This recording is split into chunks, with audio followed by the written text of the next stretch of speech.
The day I graduated from college should have been one of the happiest moments of my life. Instead, it became the day my family threw me away. I still remember standing in our driveway, my graduation gown wrinkled and damp from the light rain, while my father's words cut through the air like knives. A degree in computer science? What a waste. He waved my diploma like it was garbage. Your sister is in medical school, becoming a real professional, and you spent 4 years learning to play with computers? My mother stood in the doorway, arms crossed, disappointment etched on her face. We spent all that money on your education, and this is how you repay us? I tried one last time to make them understand. The tech industry is the future, Mom. I already have job offers from startups. My father spat. Not real companies. Not respectable positions like your sister's residency at Metropolitan Hospital. Ah yes, my perfect sister Diana. Ever since she'd gotten into medical school, nothing I did could measure up. It didn't matter that I'd graduated summa cum laude, or that I'd developed 3 successful apps during college. In their eyes, anything tech-related was just playing around. The companies I'm interviewing with are offering 6-figure starting salaries, I said quietly. More than a first-year resident makes. That was the wrong thing to say. My father's face turned purple with rage. Get out, he roared. You're a disappointment, Olivia. A complete failure. Don't come back until you've gotten a real job.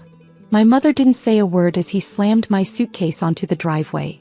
She just watched, silent and judging, as my father threw out the daughter who dared to choose computers over clinics.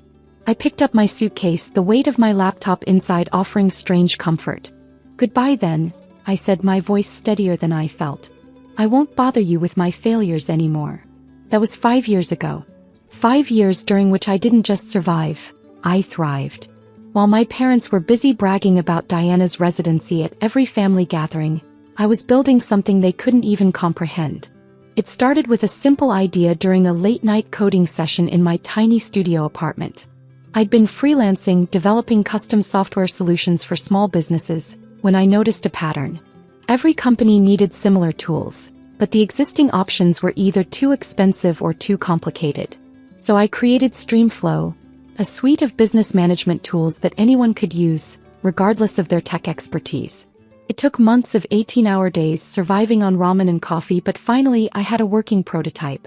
The first client was a local bakery, then a law firm, then a medical practice. Oh, the irony.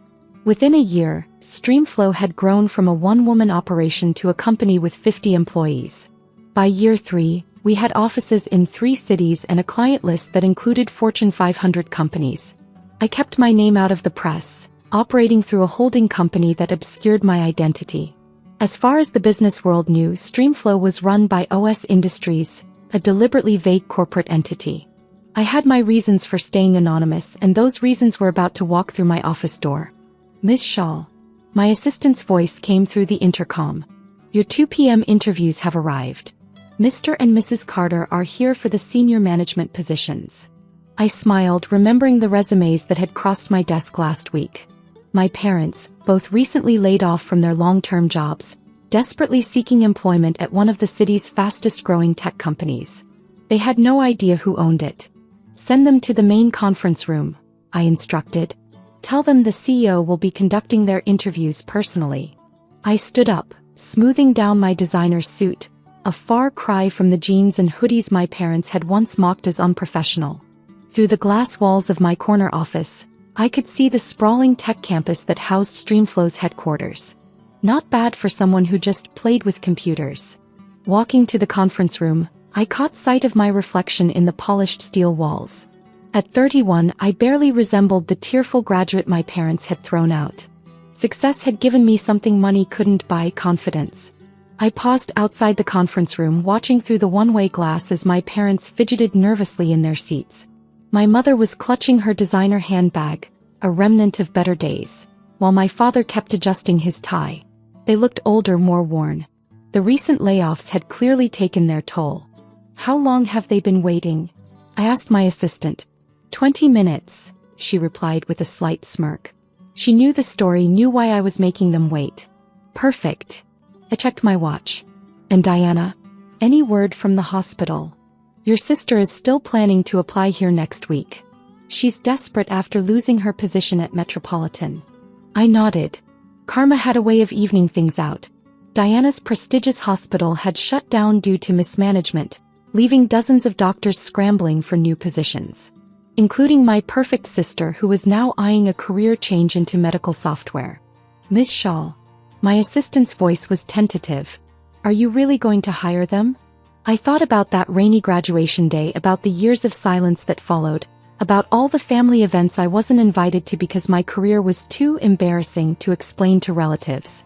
That depends, I said, reaching for the conference room door, on whether they recognize their disappointment of a daughter. The door opened silently. My parents looked up, their expressions shifting from nervous anticipation to shock to absolute disbelief.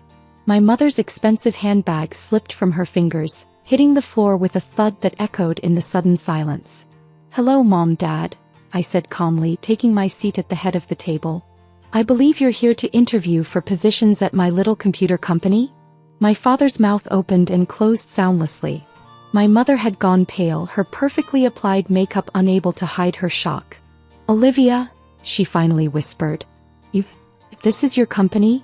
I smiled, picking up their resumes. "Streamflow? Yes. One of the fastest growing tech companies in the country. Currently valued at just over $2 billion. I paused, enjoying the way their eyes widened at the number. Not bad for someone who was just playing with computers, right? My father seemed to have found his voice. But the owner is OS Industries. Olivia Shaw Industries, I clarified. I thought you might appreciate the irony when you finally figured it out. The silence that followed was deafening. Outside the conference room, life at Streamflow continued as normal, developers in casual clothes discussing code, project managers reviewing timelines, success happening everywhere you looked. Success that I had built piece by piece while my family was busy dismissing my choices. "So," I said, opening their files, "shall we begin the interviews? I believe you both have extensive experience in traditional business management."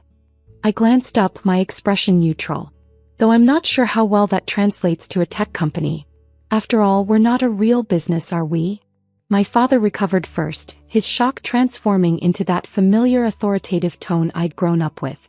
"Now, Olivia, there's no need for sarcasm. We're still your parents, Dash." "Are you?" I cut him off smoothly. Because I distinctly remember being told not to come back until I had a real job. "Well," I gestured to the gleaming office around us, "is this real enough for you?" My mother leaned forward, her voice taking on that syrupy sweet tone she used when trying to manipulate situations. "Darling, we were just worried about your future. We didn't understand about computers back then. But now seeing all this." She waved her hand at the surroundings. "We're so proud, Dash." "Proud?" I laughed, but there was no humor in it. "You're proud now that I'm successful? Now that you need something from me?" I pulled up their employment records on my tablet. Let's see. Both laid off from Preston and Associates 3 months ago. Multiple failed job applications. Depleted savings. I looked up. "Is that why you're suddenly proud? Because you're desperate." The color drained from their faces. My father straightened his tie nervously. "That's not fair, Olivia. We've realized we were wrong, Dash." "When?" I interrupted again. "When did you realize? When you lost your jobs? When you couldn't get hired anywhere else? Or was it when you heard Streamflow was hiring and offering 6-figure salaries?" I paused, letting that sink in. "Because you didn't seem to realize anything during the 5 years I was building this company." "We tried to contact you," my mother protested weakly. "Did you?" I pulled up another file on my tablet. Let's see. No calls, no messages, no emails. But there are plenty of social media posts bragging about Diana's medical career. Oh, and my favorite. I turned the screen toward them, showing a post from 2 years ago. "Here's Dad telling everyone how thankful he is to have one successful daughter, when Diana got her attending position." My father shifted uncomfortably. "That was before Dash.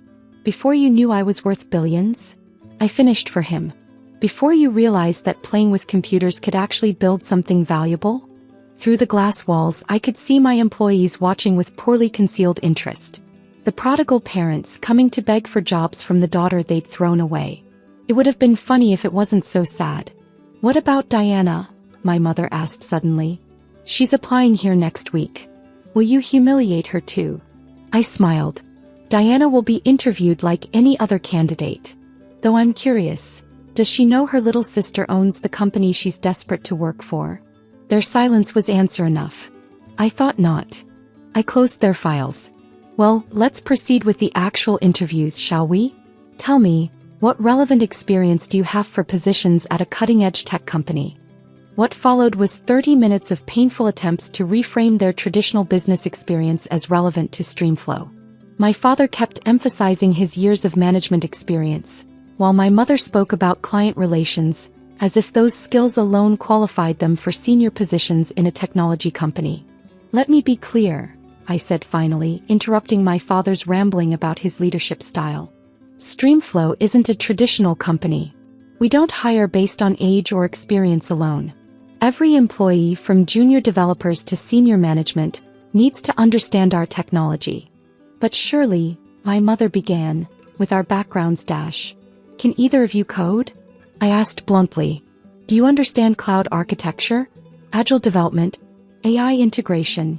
I watched their blank expressions. These aren't just buzzwords here. They're the foundation of what we do. We can learn, my father said desperately. We're willing to start at any level dash. Like I had to? I cut in. When you threw me out with nothing but my laptop and a degree you thought was worthless? Silence fell again. Outside, the sun was setting over the tech campus, casting long shadows through the floor-to-ceiling windows.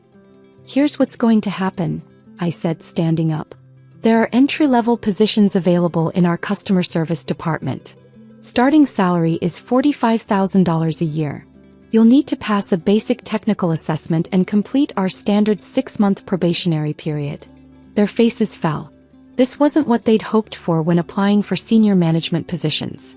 That's less than we made as managers, my father protested weakly. Yes, I agreed. But it's more than I had when you kicked me out. The difference is I'm giving you a chance. That's more than you gave me. My mother started to cry, carefully controlled tears that had always worked on me before. Olivia, please. We can't survive on that salary. Our mortgage, our lifestyle. Then I suggest downsizing. Sell the house. Move to a smaller place. Learn to live within your means. I gathered my papers. That's what I had to do when I was starting out. Amazing how character building it can be. You're enjoying this, aren't you? My father accused, a flash of his old anger showing through. Punishing us? I met his gaze steadily. No, Dad. I'm running my company according to its established hiring policies. The fact that you find fair treatment punishing says more about you than it does about me. I pressed the intercom. Julia, please escort Mr. and Mrs. Carter to HR. They'll be applying for customer service positions. I turned back to my parents. That is, if you're interested in playing with computers now? They had no choice and they knew it. Their savings were depleted, their reputations in traditional business circles tarnished by their layoffs. Streamflow represented their best chance at steady employment. We'll take the positions, my father said stiffly. Wonderful. I smiled professionally. HR will handle the paperwork. Oh, and one more thing. I waited until they were at the door. When Diana comes in for her interview next week, feel free to warn her who she'll be working for. It might help her adjust her attitude accordingly. After they left, I stood at my office window, watching the sunset paint the sky in shades of pink and gold. On my desk, a framed photo showed a younger me at graduation, proud and hopeful before everything fell apart. Next to it sat this month's Forbes magazine with Streamflow on the cover, the future of business technology. My phone buzzed, a text from Diana. Mom and Dad told me everything. I can explain about the social media posts. I left it unanswered. Let her sweat a little before her interview. After all, family relationships were like computer code, garbage in, garbage out. They'd given me nothing but criticism and rejection. They couldn't expect premium access in return. The next morning, my parents arrived for their first day of customer service training. I watched from my office as they sat through basic technical orientations, struggling to understand concepts that our youngest employees grasped easily. The same technology they'd dismissed as worthless was now their lifeline to financial stability. During their lunch break, I overheard my father telling my mother, "I can't believe she's the C. All those years we thought "We were wrong," my mother replied simply. So terribly wrong. Yes, they were. But as I turned back to my work, reviewing plans for StreamFlow's upcoming international expansion, I realized something important. Success isn't about proving others wrong, it's about proving yourself right. Every line of code I'd written, every sleepless night of development, every small victory that led to this moment, I'd done it for me, not for them. Let them learn to use computers. Let them struggle with basic tech concepts. Let them experience what it's like to start from the bottom. Maybe then they'd understand that sometimes the child you throw away becomes the adult you have to answer to. After all, karma, like good programming, is all about loops and returns. The graduation invitation sat untouched on my parents' kitchen counter, gathering dust next to Ashley's elaborate wedding planning binder. I already knew what their answer would be, but some part of me had hoped that maybe, just this once, I would matter enough. "Honey, we can't make it," my mother said, not even looking up from the flower arrangements she was reviewing. "Your sister's wedding is that weekend, and there's still so much to do." I am Olivia Chin, and this wasn't the first time I'd been second choice to my perfect older sister, but it would definitely be the last. "My graduation is on Friday," I said quietly. "The wedding isn't until Sunday." "Olivia," my father sighed, his tone carrying that familiar mix of disappointment and dismissal. "The rehearsal dinner is Friday night. All our clients will be there. You know how important this is for the firm." Of course I knew. Chen and Associates had built its reputation by networking at social events just like this. My sister's wedding to the son of another prominent law family would cement valuable business connections. "It's my MBA graduation. I tried one last time. I'm graduating top of my class. And we're very proud," my mother said automatically. "But your sister is getting married to James Morton. Do you know how many firms wanted to merge with Morton Industries?" I did know. Morton Industries was the biggest technology manufacturer in the region, and my father's most valuable client. The merger that would follow Ashley and James's wedding would make both families even wealthier than they already were. "We'll have someone record the ceremony," my mother added, as if that made everything okay. "Now, what do you think about these centerpieces?" I left without answering, the graduation invitation still lying forgotten on the counter. As I drove back to my apartment, I couldn't help but laugh at the irony. They were so focused on Morton Industries, so eager to strengthen their connection to the company, that they couldn't see what was right in front of them. They had no idea that on Monday morning, I would be announced as Morton Industries' new CEO. The story of how I got there started 2 years ago, when I chose to get my MBA at night while working as a junior analyst at Morton Industries. My parents had been dismissive of the decision. "Why not join the family firm?" my father had argued. "We could fast-track you to partner in 5 years. But I had seen how they ran their business, the old-school networking, the deals made on golf courses, the way they treated their employees like disposable assets. I wanted something different. At Morton Industries, I caught the attention of the retiring CEO, Robert Morton, himself, with my innovative proposals for modernizing the company's operations. While my sister was planning her wedding to his son, I was working directly with Robert, learning every aspect of the business. "James has no interest in running the company," Robert told me one evening after a particularly long strategy session. "He's happy being a corporate lawyer, following in his mother's footsteps. But you have the vision this company needs." When he offered me the CEO position 3 months ago, I accepted on one condition. The announcement would be kept secret until after my graduation. I wanted to earn my MBA on my own merits, not because I was the incoming CEO of a billion-dollar company. Robert agreed, amused by my insistence on independence. Only a small circle of board members knew about the succession plan. Even James didn't know his father had chosen his future sister-in-law to run the family company. Now, sitting in my apartment, I looked at the graduation program they had sent me to review. As class valedictorian, I would be giving a speech. The ceremony would be attended by various business leaders, including Robert Morton, who would be receiving an honorary doctorate. My phone buzzed with a text from Ashley. "Need you to handle the wedding favors. Too busy with final dress fitting. Don't screw it up." I added it to the mental list of wedding tasks that had been dumped on me. Despite not being considered important enough to warrant my family's presence at my graduation, I was apparently reliable enough to handle their wedding logistics. Another text followed. Dad says you're coming to the rehearsal dinner, right? James's family will be there. Good networking opportunity for you. I smiled, thinking about Monday's announcement. No, I typed back. I have other commitments. 3 dots appeared as she typed furiously. Are you serious? This is my wedding. The Mortons will all be there. This could help your career. If she only knew. The week of graduation arrived, bringing with it a flurry of activity. My parents were completely absorbed in wedding preparations, barely noticing when I stopped by to pick up my mail. Oh, Olivia, my mother called as I was leaving. We need you to pick up the wedding programs tomorrow morning. And the table cards need to be arranged alphabetically. Can't, I said. I have graduation rehearsal. She looked up, genuinely confused. You're still going to that?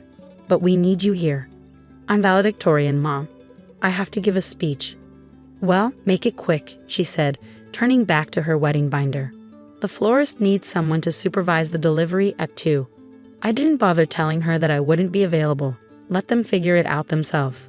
The morning of graduation, I stood in front of my mirror, adjusting my cap and gown. Underneath, I wore a perfectly tailored suit that cost more than my first car. The person looking back at me wasn't the overlooked second daughter anymore. She was a CEO. My phone had been buzzing nonstop with messages from my family. Mom, where are you? The florist is waiting. Ashley, can't believe you're missing the rehearsal for some stupid ceremony. Dad, the Mortons are asking about you. This is very unprofessional. I turned my phone off. They'd find out soon enough where I was and why it mattered. The graduation hall was packed. In the front row, I could see Robert Morton and other business leaders. My family's absence was conspicuous, but I found I didn't care anymore. The people who really mattered to my future were all here. As I waited to be called to the podium for my speech, I thought about all the times my parents had dismissed my choices, all the times Ashley had treated me like her personal assistant, all the times they had made it clear that I was second best. The dean stepped up to the microphone. And now, our class valedictorian, graduating with highest honors, Olivia Chen. I stood, straightened my shoulders, and walked toward the podium. It was time to show them exactly what they had chosen to miss. I stepped up to the podium, surveying the packed auditorium. My speech notes lay before me, but I barely needed them.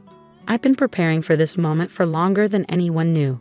Distinguished faculty, honored guests, fellow graduates, I began, my voice steady and clear. Today marks not just the end of our academic journey, but the beginning of our future as business leaders. From the corner of my eye, I saw movement at the back of the hall. My parents had just slipped in, looking flustered and irritated. They must have come directly from the wedding rehearsal, probably planning to drag me back to handle some crisis with the centerpieces. I continued my speech, watching their expressions shift from annoyance to confusion as they noticed Robert Morton in the front row. Success isn't about following predetermined paths, I said, making direct eye contact with my father. It's about having the courage to forge your own way, even when others doubt your choices.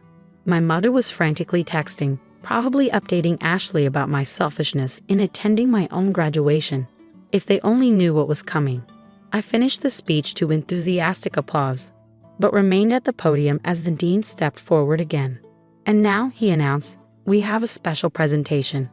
Mr. Robert Morton, CEO of Morton Industries and recipient of today's honorary doctorate, would like to make an announcement. My parents suddenly froze, their attention snapping to the stage. Robert Morton walked up, his presence commanding immediate respect. Thank you, he said, adjusting the microphone. As many of you know, I've led Morton Industries for 30 years. Today, I'm honored to announce my successor. The room went completely silent. In the back, I could see my father standing up straighter, probably assuming this had something to do with James and the upcoming merger. Over the past 2 years, this young leader has demonstrated extraordinary vision, innovative thinking, and an unwavering commitment to excellence. She has earned this position through merit, not connections. My mother's phone clattered to the floor. Please join me in welcoming the new CEO of Morton Industries, Olivia Chen. The explosion of applause was deafening, but I could clearly see my parents' faces, shock, disbelief, and dawning horror as they realized what they had missed. Robert motioned me forward, handing me a small golden key, a Morton Industries tradition symbolizing the transfer of leadership. As cameras flashed, he whispered, "You earned this, Olivia. Every bit of it." The reception afterward was a whirlwind of congratulations and business cards. Corporate leaders who had never given me a second glance were now eager to connect. Reporters requested interviews about being one of the youngest CEOs in the industry. Through it all, my parents hovered at the edges, clearly unsure how to approach this new reality. Finally, during a brief lull, they made their move. "Olivia," my father's voice was carefully controlled. "Why didn't you tell us about this opportunity? Would it have changed anything?" I asked calmly. "Would you have attended my graduation instead of Ashley's rehearsal?" "Of course we would have," my mother started, but I cut her off. "You mean you would have come if you had known it would benefit you professionally? That's not the same thing." Before they could respond, my phone buzzed with a text from Ashley. "Where are you? The rehearsal dinner starts in an hour." I showed them the message. "You should go. Wouldn't want to miss any networking opportunities." "Olivia, be reasonable," my father said, his tone shifting to the one he used for business negotiations. "This changes everything. We need to discuss the implications for the merger." "The merger will proceed as planned," I said professionally. "Morton Industries believes in honoring its commitments, but the terms might need some adjustments." Their faces paled as the implications sank in. The merger they had planned to dominate would now be controlled by the daughter they had dismissed. "Now, if you'll excuse me," I smiled. "I have a business to run." The next few weeks were intense. News of my appointment made headlines in the business world. Youngest CEO in Morton Industries history and next-gen leader brings fresh vision to tech giant. The wedding proceeded as planned, though with a notably different atmosphere. Ashley was furious when she realized her little sister would effectively be her husband's boss. James, to his credit, handled it with grace. Dad told me months ago, he admitted during a private moment at the reception. Said you were exactly what the company needed. He was right. My parents tried multiple times to discuss the situation, but I kept our interactions strictly professional. The merger negotiations were handled through proper channels, with terms that benefited both companies but made it clear who was in charge. The day I moved into the CEO's office, Robert handed me an envelope. Inside was a letter he had written the day he first considered me for the position. "Dear Olivia, I've watched you fight for recognition in a world that wanted to define you by your family name rather than your abilities. I've seen you work harder, think smarter, and persist longer than anyone else. You remind me of myself at your age, determined to succeed on your own terms. That's exactly what this company needs. Your family may not have seen your potential, but I did. And soon, everyone else will too. Lead well, Robert." I had the letter framed and hung it in my office next to my MBA diploma. 6 months into my tenure, Morton Industries stock had risen 40%. Our new product line, developed from innovations I had proposed as an analyst, was revolutionizing the market. The merger with Chen and Associates was successful, though not quite in the way my parents had envisioned. During the first joint board meeting, my father tried to assert control as he always had. I shut him down politely but firmly, making it clear that old-school networking and golf course deals wouldn't fly anymore. "Times have changed, Dad," I told him afterward. "Either adapt or step aside." My mother still occasionally hints about family loyalty and working together, but she's learning to accept the new dynamics. Ashley has moved to London with James, where she pretends not to be bothered by her younger sister's success. The real victory, though, isn't in proving them wrong. It's in proving myself right. Every innovation we launch, every market share we gain, every positive change we implement proves that I made the right choice in forging my own path. Last week, I received an invitation to speak at my old business school's commencement. The topic? Success on your own terms. I thought about declining. I'm quite busy running a billion-dollar company after all. But then I remembered sitting in that audience, feeling overlooked and undervalued, not knowing that my biggest moment was just around the corner. So I accepted, because sometimes the best revenge isn't showing up your family or proving your worth to those who doubted you. Sometimes it's simply becoming so successful that their opinion no longer matters. My graduation cap and gown hang in a display case in my office, alongside that golden key from Robert. They remind me daily that success isn't about living up to others' expectations. It's about exceeding your own. And my parents? They've never missed another meeting or company event. They arrive early, dressed impeccably, eager to show their support for the CEO of Morin Industries. Funny how perspective changes when the daughter they were too busy for becomes the person they can't afford to ignore. But the best part? I'm too busy leading a company into the future to care whether they show up or not. I stared at my phone, reading the group chat messages that I wasn't supposed to see. Someone, probably my stepsister's assistant who still felt sorry for me, had forwarded screenshots of their private conversation. Marcus, meeting at 2 p.m. tomorrow to discuss the Phoenix acquisition. Boardroom A. Emma, should we invite Olivia? Marcus, why would we? She's not real family.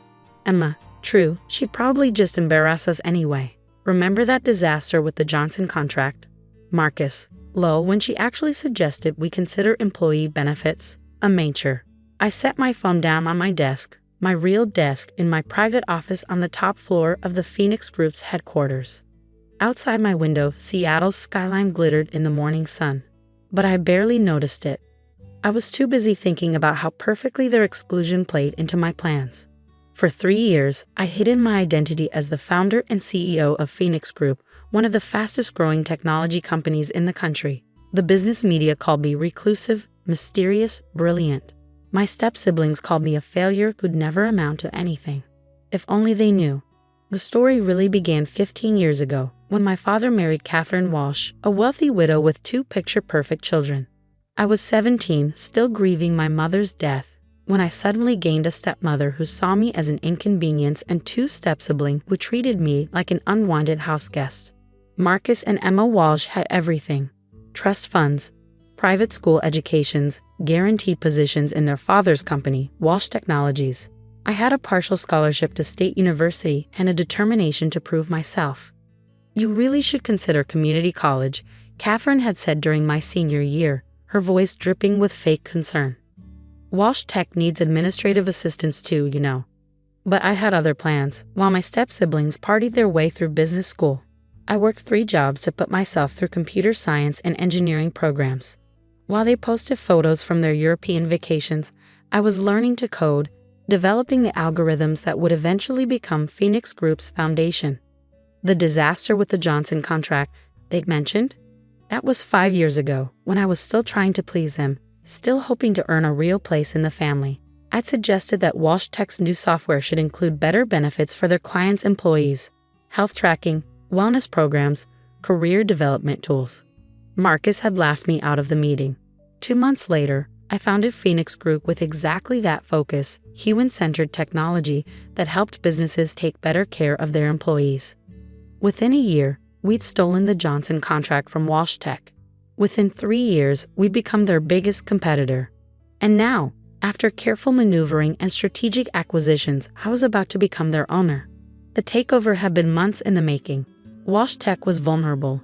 Their outdated practices and focus on profit over people had left them struggling in the modern market.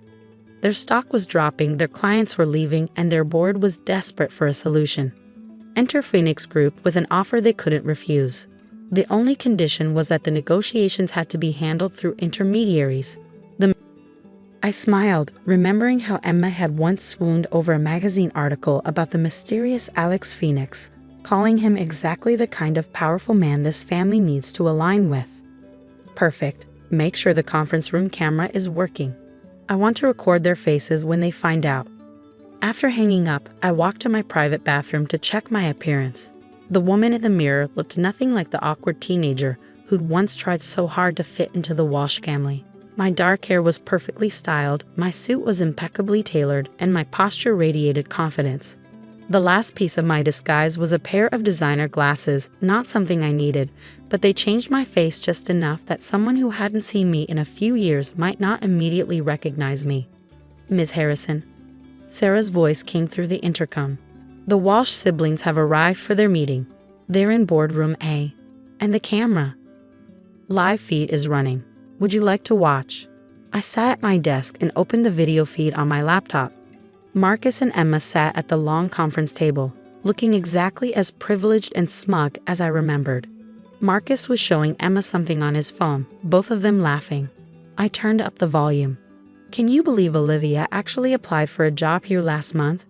Marcus was saying. As a project manager, like Phoenix Group would ever hire someone like her. Emma snickered. Did you see her resume? State University, really? I heard she's working as a junior developer at some tiny startup. Pathetic.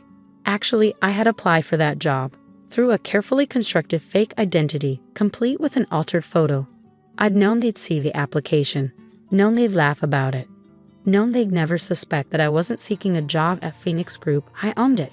I glanced at my watch. 1:55 p.m. Almost time.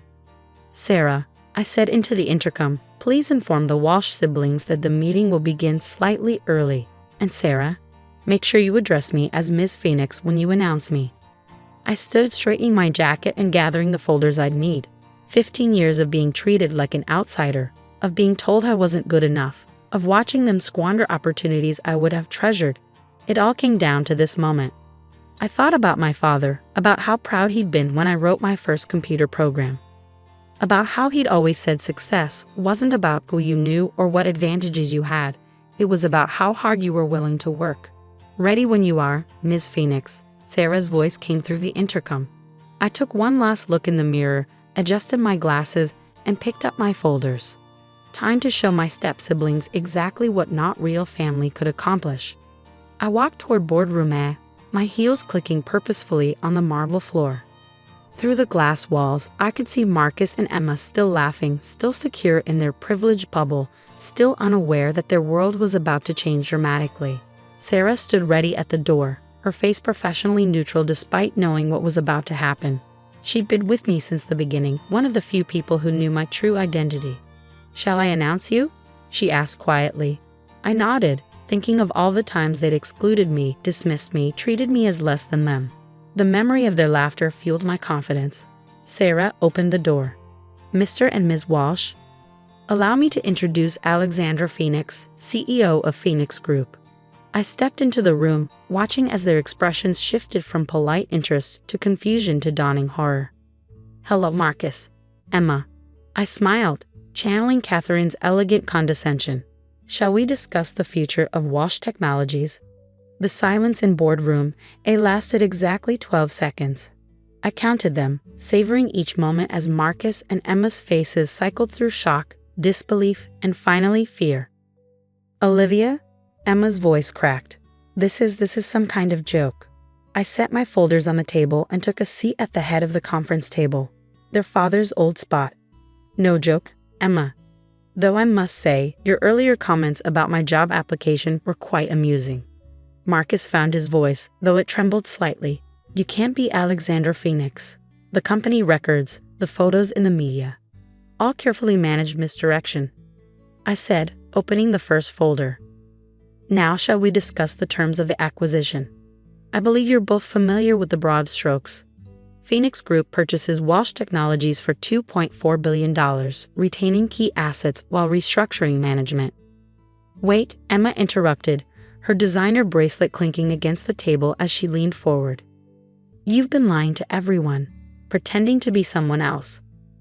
No, I've been protecting my privacy while building one of the most successful tech companies in the country. I met her gaze steadily. Something I learned from watching your family. Appearance isn't everything. Reality is what matters. Marcus's face hardened. Mom needs to know about this. The board needs to know. The board already approved the sale. I cut him off. And Catherine? She signed off on it last week. She just doesn't know who I am yet. I allowed myself a small smile, though I'm very much looking forward to that conversation. I could see the calculations happening behind their eyes. The realization that their failed stepsister had outmaneuvered them completely. That the company they'd taken for granted, the inheritance they'd assumed was secure, now belonged to someone they'd spent years mocking. What do you want? Emma asked finally. Want? I already have what I want. Phoenix Group is acquiring Walsh Technologies. That's just business. I opened another folder, though there are some changes I'd like to discuss regarding current management. Marcus's face went pale. You're firing us. Not exactly. I'm offering you both positions that better match your capabilities. I slid papers across the table. Marcus, you'll be transitioning to Assistant Director of Client Relations. Emma, Junior Project Coordinator. Both positions come with significant pay cuts, of course, but they do include the employee benefits package you once laughed at me for suggesting. This is ridiculous, Emma sputtered. We won't accept. Then you're welcome to seek employment elsewhere, I said calmly. Though I should mention that the non-compete clauses in your current contracts will remain in effect. And given WashTech's market position, you might find job hunting challenging. Marcus slumped in his chair. You've been planning this for years, haven't you? Planning? No, working hard, building something meaningful, succeeding despite your constant attempts to undermine and exclude me. Yes. I stood up, straightening my jacket. You have until tomorrow morning to decide. If you accept the new positions, you'll report to HR for orientation at 9 a.m. If not, security will escort you out. As I turned to leave, Emma called out, her voice desperate. Wait, what about Mom? What are you going to do to her? I paused at the door. Catherine made her choices 15 years ago. Now she'll live with the consequences. I glanced back at them. Oh, and don't bother trying to warn her. She's in a board meeting right now, one where she's about to meet Alexandra Phoenix for the first time. The second board meeting of the day was being held in our largest conference room. Through the glass walls, I could see Catherine sitting among the other board members, impeccably dressed as always, probably already planning how to charm the mysterious CEO of Phoenix Group. Sarah met me outside the door. Everyone's ready, Ms. Phoenix. Would you like me to announce you? No, I said softly. I think I can handle this one myself. I walked into the room, and for the second time that day, wash as recognition dawned on someone's face. Catherine's perfect composure cracked just for a moment as she realized exactly who had bought her company. Good afternoon, I said to the room at large, but my eyes were fixed on my stepmother. I'm Alexandra Phoenix, CEO of Phoenix Group, though some of you might remember me as Olivia Harrison. The next hour was a masterclass in professional composure. I outlined Phoenix Group's plans for Wash Technologies, the modernization of their systems, the expansion of their employee benefits, the complete restructuring of management. Catherine sat silently, her face a mask, as I systematically dismantled everything she'd built. When the meeting ended, she tried to slip out with the others, but I wasn't about to let her escape that easily. Catherine? A moment, please. She turned back slowly, and for the first time in 15 years, I saw real fear in her eyes. How? She asked simply. How did I build a multi-billion-dollar company? Or how did I manage to buy yours? I leaned against the conference table. The answer to both is the same. I worked for it. Something you never understood. If this is about your father's company, this isn't about revenge, Catherine. It's about justice. About proving that success doesn't come from who your parents are or what last name you carry. It comes from talent, dedication, and treating people with respect. She flinched at that last part. And now? Will you destroy everything we built? No. I'm going to make it better. Wash Technologies will become a division of Phoenix Group, focusing on the employee-centered software that Marcus and Emma once mocked. Your company's legacy won't be about privilege and power. It'll be about helping people. And me. Her voice was barely a whisper. You'll retain your board seat, but as a minor shareholder, your voting power will be limited. I smiled. Consider it a lesson in humility. As she turned to leave, I called after her, "Oh, and Catherine, the family dinner on Sunday. I think I will attend after all." The next few weeks were interesting, to say the least. Marcus and Emma, facing the reality of their situation, accepted their new positions. They weren't happy about it, but they were learning. About hard work, about treating others with respect, about earning their place rather than expecting it. Catherine remained on the board, though she rarely spoke during meetings. Sometimes I caught her watching me with a mixture of fear and something that might have been respect.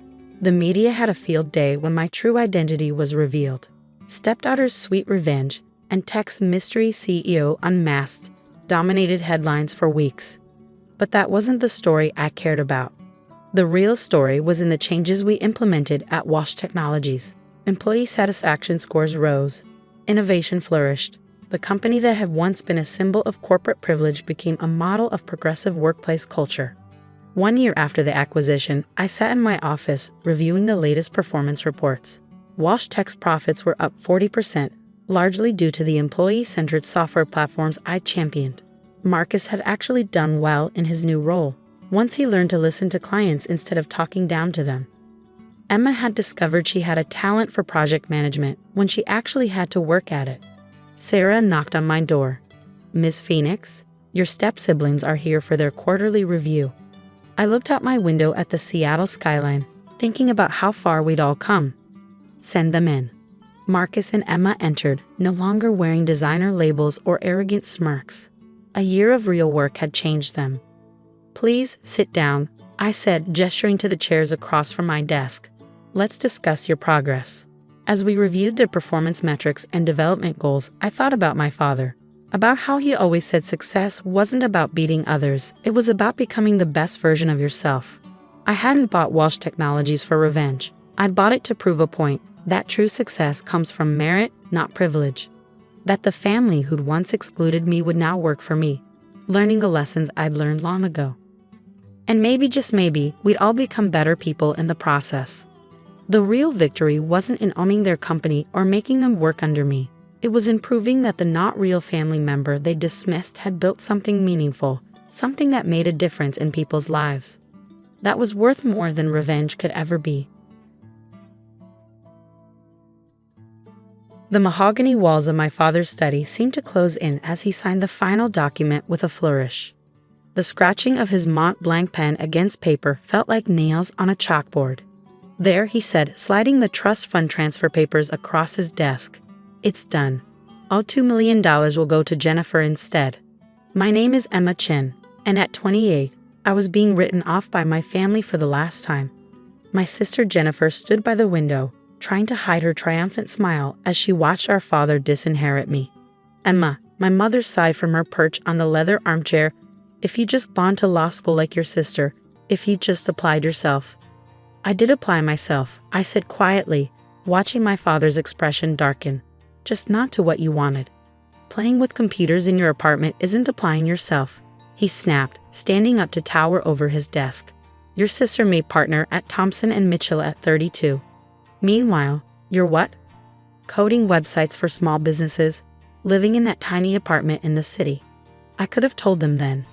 Could have explained that what they saw as playing with computers was actually the development of an AI-driven financial technology platform that was about to revolutionize global markets.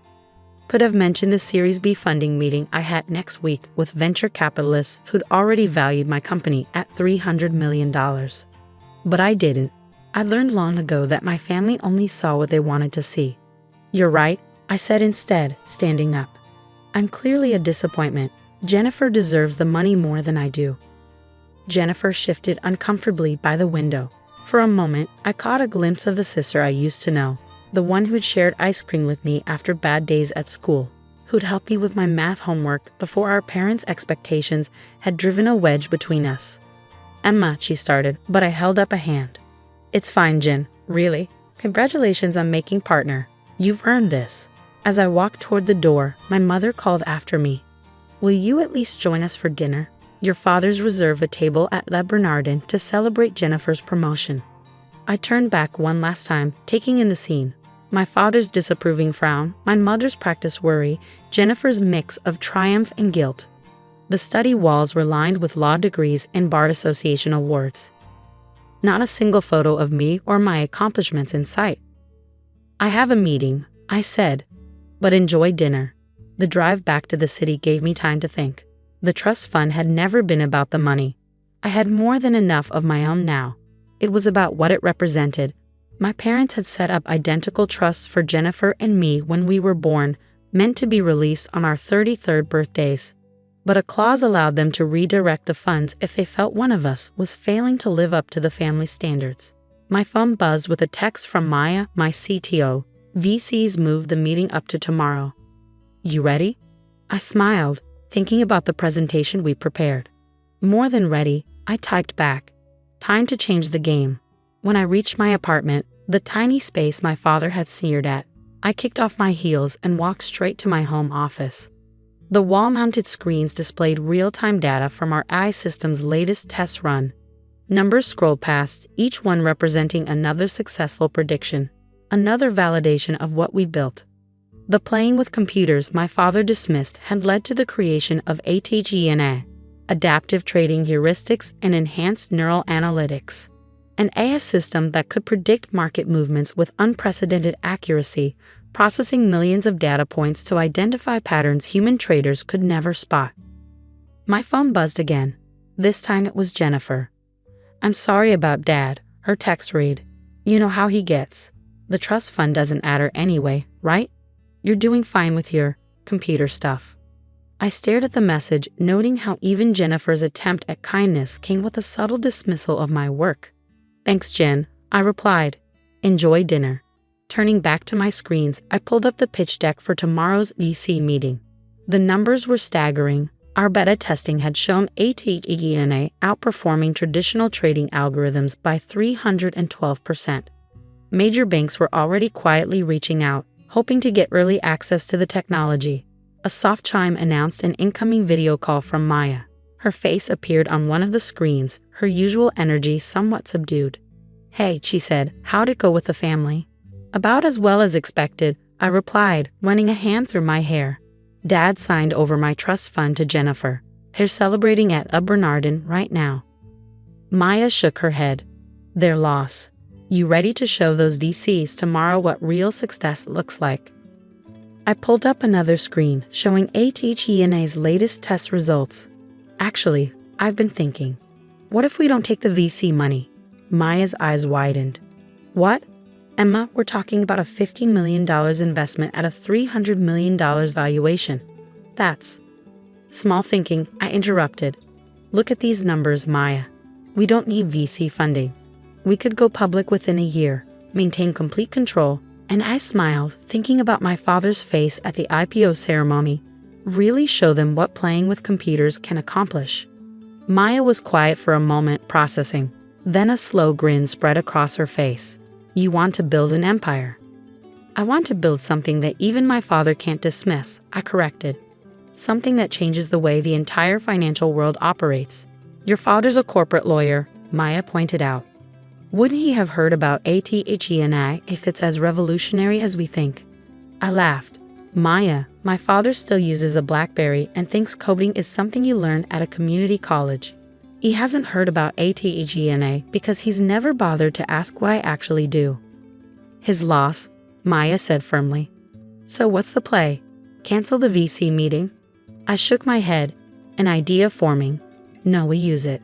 But instead of seeking investment, we pitch partnerships, get them to open doors to their network of financial institutions. We don't need their money, we need their connections." 6 months after being disinherited, I stood in our new office space in downtown Manhattan, watching our team of engineers work on ATENA's final testing phase. The floor-to-ceiling windows offered a perfect view of the financial district, the same institutions that would soon be revolutionized by our technology. "Emma," Maya called from her workstation, "you need to see this." I walked over, coffee in hand, to look at her screen. The latest simulation results were beyond even our most optimistic projections. Athena wasn't just predicting market movements, it was identifying market-moving events before they happened. "Is this accurate?" I asked, leaning closer to study the data. Maya nodded, her eyes bright with excitement. "Triple verified. The AI spotted patterns in social media, news articles, and trading behavior that predicted the Morgan Stanley merger announcement 3 days before it happened. If this had been real trading instead of a simulation, we would have made billions," I finished. "Have you shown this to the compliance team?" "That's the best part," she said, pulling up another screen. "Everything's completely legal. Athena isn't using insider information. It's just better at connecting publicly available data points than any human could ever be." My phone buzzed. A text from Jennifer. "Hey sis, haven't heard from you in months. Parents are worried. Dad says your phone number at the apartment is disconnected." I smiled slightly. Of course it was disconnected. We'd moved the entire operation to a $40 million office space 6 blocks from Wall Street, but my family still thought I was playing with computers in my tiny apartment. "I'm fine," I texted back. "Just busy with work." Another buzz, this time from our head of legal, David. "SEC meeting confirmed for next week. They're interested in the compliance protocols." That was an understatement. When word had gotten out that we were developing something revolutionary in the fintech space, The SEC had practically begged for a meeting. They wanted to understand our technology before it hit the market. Smart of them, really. Ms. Chen. Our receptionist's voice came through the intercom. There's a Mr. Thompson here to see you. He says he's from Thompson and Mitchell. My heart skipped a beat. Thompson and Mitchell, Jennifer's law firm. One of the largest corporate law firms in the city. Send him in, I said, straightening my blazer. James Thompson himself walked through the door, senior partner and my sister's boss.